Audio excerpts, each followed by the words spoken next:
to make a really quick bookmark using Procreate, one of my brushes, and a very famous Cricut. So follow along.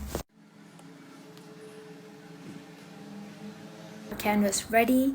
Leave the background color as it is. If it's white, let it be white. If you want to change it to another color, go ahead. What we're going to do is make another layer, fill it with black.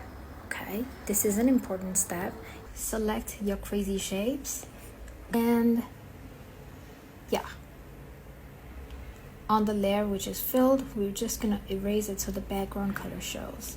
So we're gonna select any other shape, hard press, and continue to fill your layer up with continue to fill your whole layer up.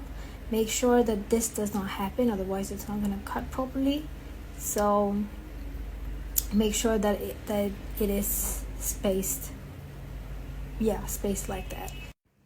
So once we have our 3 layers ready, we're going to add another layer and add a border